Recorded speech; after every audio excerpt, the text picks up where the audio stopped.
কলকাতা রাজপথে দেখা হচ্ছে তো, একদম কলকাতা রাজপথে দেখাবে। কারো কোনো প্ররোচনায় পা দেবেন না আমাদের মিটিং করতে, আমাদের প্রতিষ্ঠা দিবস উদযাপন করতে। যে 21শে জানুয়ারি আপনারা বেশি বেশি করে প্রতিটি বুথ থেকে লোক নিয়ে যাবেন। এবং প্রিয় দর্শক, এই মুহূর্তে ঠিক আমি দাঁড়িয়ে আছি ঠিক হাটবা বিধানসভার বুকে, গ্রাম কীর্তিপুর 2 66 নম্বর বুথে এই মুহূর্তে ঠিক আমি দাঁড়িয়ে আছি। আমার পেছনে দেখতে পাচ্ছেন নওশাদ সিদ্দিক ভাইজানের ফটো এবং আইএসএফ এর ফ্ল্যাগের ফটো। এই মুহূর্তে 21শে জানুয়ারি প্রস্তুতি জোর কদমে চলছে হাটবা বিধানসভার। এই মুহূর্তে 21শে জানুয়ারি নিয়ে হাটবা বিধানসভার আইএসএফ এর অবজারভার আইনজীবী পিয়ারুল ইসলাম মহাশয় তারা কি বক্তব্য সরাসরি শোনাবো আপনাদেরকে।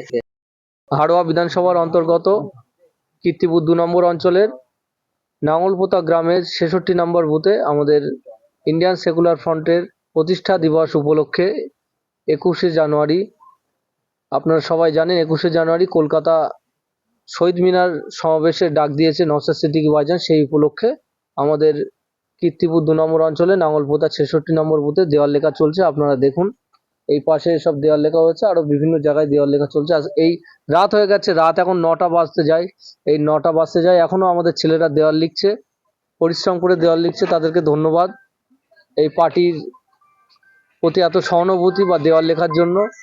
এইভাবে আপনাদেরকে বলবো যে চালিয়ে যান কাজ, এবং পরবর্তীতে বিধানসভা যাতে এইভাবে আমরা কাজ করতে পারি সেটা আমাদের দেখতে হবে। আর প্রত্যেক বুথের কর্মীদের আমার তরফ থেকে বুক ভরা ভালোবাসা রইল।